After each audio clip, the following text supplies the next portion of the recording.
வணக்கம். இன்னைக்கு நாம ஒரு ரொம்ப முக்கியமான, அதே சமயம் கொஞ்சம் சிக்கலான ஒரு 5 வருஷ கதையை அலச போறோம். இந்திய மல்யுத்தத்தோட முகமான வினேஷ் போகத், அப்புறம் இந்திய மல்யுத்த சம்மேளனம், அதாவது WFI, இவங்க 2 பேருக்கும் இடையில நடந்த ஒரு பெரிய மோதல் பத்தி தான் நம்ம பார்க்க போறோம். இது எப்படி ஆரம்பிச்சது, இப்போ எங்க வந்து நிக்குதுன்னு கொஞ்சம் டீட்டெயிலா பார்க்கலாம் வாங்க. சரி, நேரடியா விஷயத்துக்கு வருவோம். இது ஏதோ ஸ்போர்ட்ஸ்ல சாதாரணமா நடக்கிற ஒரு சின்ன பிரச்சனை கிடையாது. ஒரு விளையாட்டு பிரச்சனை எப்படி தேசமே உற்று நோக்கிற ஒரு பெரிய சட்ட போராட்டமா மாறுச்சு அப்படிங்கிற ஒரு 5 வருஷத்து இதிகாச போர்னு தான் இதை சொல்லணும். இந்த பிரச்சனையை புரிஞ்சுக்க இந்த டைம்லைனை கொஞ்சம் பாருங்க. 2021 டோக்கியோ ஒலிம்பிக் ரூல்ஸ் மாறினதுல தொடங்கி 2023 ஜந்தர் மந்தர் போராட்டங்கள், 2024 பாரிஸ் ஒலிம்பிக்ஸ், அப்புறம் அரசியல் பிரவேசம், 2025 WFI தேர்தல், கடைசியா 2026 வந்த ஷோகாஸ் நோட்டீஸ், இப்படி ஒண்ணுக்கொன்னு எப்படி லிங்க் ஆயிருக்குன்னு இதுல தெளிவா தெரியுது. ஒரு விஷயம் எப்படி அடுத்தடுத்த சம்பவங்களுக்கு காரணமா அமைஞ்சதுன்னு இப்ப நாம பார்க்கலாம். முதல்ல இந்த பனிப்போர் எங்க ஆரம்பிச்சதுன்னு பாப்போம். எல்லாமே 2021ல தான் தொடங்குச்சு. நேஷனல் லெவல் போட்டிகள்ல கட்டாயம் கலந்து கொள்ளணும்னு சம்மேளனம் ஒரு புது ரூல் கொண்டு வந்தாங்க. இதனால என்னாச்சுன்னா, முக்கியமான இன்டர்நேஷனல் மேட்சுக்காக ட்ரைனிங் பண்ணிட்டு இருந்த பல முன்னணி பிளேயர்ஸ்க்கு பெரிய இடையூறாச்சு. இது மட்டும் இல்லாம பிளேயர்ஸை செலக்ட் பண்ற முறை பற்றியும் அவங்க நிறைய கேள்விகள் எழுப்புனாங்க. இப்படிதான் வீராங்கனைகளுக்கும் ஃபெடரேஷனுக்கும் நடுவுல ஒரு பெரிய அவநம்பிக்கை கொஞ்சம் கொஞ்சமா வளர ஆரம்பிச்சது. இந்த டென்ஷன் ஒரு கட்டத்துல வெடிக்க ஆரம்பிச்சது. அதுதான் ஜந்தர் மந்தர் போராட்டமும். 100 நாட்களுக்கு மேல கொஞ்சம் யோசிச்சு பாருங்க. இந்தியாவோட தலை சிறந்த வீராங்கனைகள் டெல்லி ஜந்தர் மந்தர் ரோட்ல 100 நாளைக்கு மேல இரவு பகலா போராடினாங்க. இது ஏதோ லோக்கல் நியூஸா மட்டும் நிக்கல.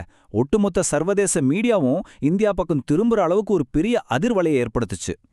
இந்த போராட்டம் என்ன மாதிரியான விளைவுகளை ஏற்படுத்திச்சுன்னு பாத்தீங்கன்னா, முதல்ல 6 முன்னணி வீராங்கனைகள் அதிகாரப்பூர்வமா புகார் கொடுத்தாங்க.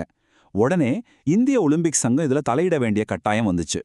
அடுத்து இதுக்காகவே உருவாக்கப்பட்ட ஒரு தற்காலிக குழு WFIயோட செயல்பாடுகளை ரொம்ப தீவிரமா கண்காணிக்க தொடங்கினாங்க. அடுத்து 2024 பாரிஸ் ஒலிம்பிக்ஸ். இங்க நடந்த ஒரு பெரிய வெற்றியும் அதை தொடர்ந்து வந்த சோகமும் நமக்கு நல்லாவே தெரியும். ஏற்கனவே 2016, 2020 ஒலிம்பிக்ஸ்ல விளையாடின அனுபவம் உள்ள வினேஷ் போகத் பாரிஸ்ல செஞ்ச சாதனை உண்மையிலேயே உலகத்தையே திரும்பி பார்க்க வச்சுது. அதுவரைக்கும் தோத்ததே இல்லாத வேர்ல்டு நம்பர் 1 வீராங்கனையான யூஇ சுசாக்கியை வீழ்த்தி ஒரு மிகப்பெரிய சரித்திரமே படைச்சாங்க. அப்படியே கெத்தா ஃபைனல்ஸ்க்கும் போனாங்க. ஆனா அந்த சந்தோஷம் ரொம்ப நேரம் நீடிக்கல. 100 கிராம், ஆமாங்க, வெறும் 100 கிராம் எடை அதிகமா இருந்ததால ஃபைனல்ஸ்ல இருந்து அவங்கள டிஸ்குவாலிஃபை பண்ணிட்டாங்க. இதை நினைச்சா இப்பவும் மனசு வலிக்கும். ஆனா இந்த இதயம் நுறுங்குற சம்பவம் தான் அடுத்து வரப்போற ஒரு பெரிய அரசியல் மற்றும் சட்ட புயலுக்கு மெயின் காரணமா அமைஞ்சது.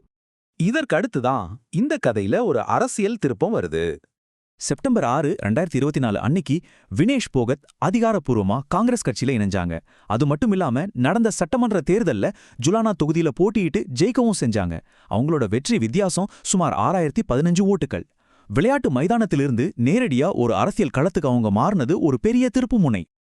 இப்போ நாம 2025 மற்றும் 2026ல நடந்த விஷயங்களுக்கு வருவோம். 2025ல WFIயோட புதிய தலைவரா சஞ்சய் சிங் தேர்வெடுக்கப்பட்டார். இது திரும்பவும் பழைய தலைமையோட ஆதிக்கத்தையே காட்டுச்சு. இதே நேரத்துல ரொம்ப பேசப்பட்ட அந்த போக்சோ வழக்கும் அதிகாரப்பூர்வமா முடிச்சு வைக்கப்பட்டுச்சு. இருந்தாலும் வயது வந்த மல்யுத்த வீராங்கனைகள் தொடர்ந்த வழக்குகள் கோர்ட்ல தொடர்ந்து நடந்துட்டு தான் இருந்துச்சு. இந்த சூழ்நிலையில தான் 2026ல WFI ஒரு ரொம்ப கடுமையான ஆக்ஷன் எடுத்தாங்க. வினேஷ் போகத்துக்கு 15 பக்கம் கொண்ட ஒரு பெரிய ஷோகாஸ் நோட்டீஸ் அனுப்புனாங்க. அது மட்டும் இல்லாம ஜூன் 26, 2026 வரைக்கும் அவங்க எந்த போட்டியிலையும் கலந்துக்க கூடாதுன்னு பேன் பண்ணிட்டாங்க. ஒரு முன்னணி வீராங்கனைக்கு இது எவ்வளவு பெரிய அடின்னு கொஞ்சம் யோசிச்சு பாருங்க. இப்போ இந்த 2 தரப்புக்கும் இடையில இருக்கிற வாதங்களை நாம ஒப்பிட்டு பார்ப்போம். WFI என்ன சொல்றாங்கன்னா, நாங்க தகுதி, ஆன்டி டோப்பிங், அப்புறம் ஒழுங்குமுறை விதிகளை தான் ஃபாலோ பண்றோம்னு சொல்றாங்க. ஆனா வினேஷ் தரப்புல இது கம்ப்ளீட்டா ஒரு பழிவாங்கும் நடவடிக்கைன்னு குற்றம் சாட்டுறாங்க. இதுக்கெல்லாம் உச்சகட்டமா மே 2026ல வினேஷ் போகத் ஒரு வீடியோ ரிலீஸ் பண்ணாங்க. அதுல நான் தான் அந்த 6வது பழிக்கடா அப்படின்னு ஒரு ரொம்ப ஆழமான வலிமையான வார்த்தையை பதிவு செஞ்சாங்க. இந்த ஒரு வார்த்தை அதுவரைக்கும் நடந்துட்டு இருந்த விவாதங்களை இன்னமும் பல மடங்கு சூடாக்கிடுச்சு. இப்போ இதோட பரந்த பார்வையை கொஞ்சம் பாப்போம். இந்த ஒட்டுமொத்த சம்பவத்துல ஒரு பாசிட்டிவ், ஒரு நெகட்டிவ் தாக்கம் இருக்கு. பாசிட்டிவ் என்னன்னா, இந்த போராட்டங்களால பெண்கள் மல்யுத்தத்துக்கு மக்கள்கிட்ட ஒரு பெரிய கவனமும் ரீச்சும் கிடைச்சது. ஆனா நெகட்டிவ் என்னன்னா, ஃபெடரேஷனுக்குள்ள இருந்த உள்கட்சி மோதல்களும் நிலையற்ற தன்மையும் ரொம்ப மோசமான நிலைக்கு போயிடுச்சு. சோ இதோட தற்போதைய நிலை என்ன? மே 2026 நிலவரப்படி பாத்தீங்கன்னா சட்ட ரீதியாகவும் சரி விளையாட்டு ரீதியாகவும் சரி ஒரு பெரிய நிச்சயமற்ற தன்மை இன்னமும் தொடர்ந்துகிட்டு தான் இருக்கு. இதோட நேரடி எஃபெக்ட் என்னன்னு தெரியுமா? வரப்போற ஆசிய விளையாட்டுப் போட்டிகளுக்கான வினேஷோட தகுதி நிலை ஒரு பெரிய கேள்விக்குறியா நிக்குது. இதுதான் இப்போதைக்கு இருக்க மிகப்பெரிய ரிஸ்க். இந்த 5 வருஷ கதைய பார்க்கும்போது நமக்குள்ள ஒரு ஆழமான கேள்வி வருது.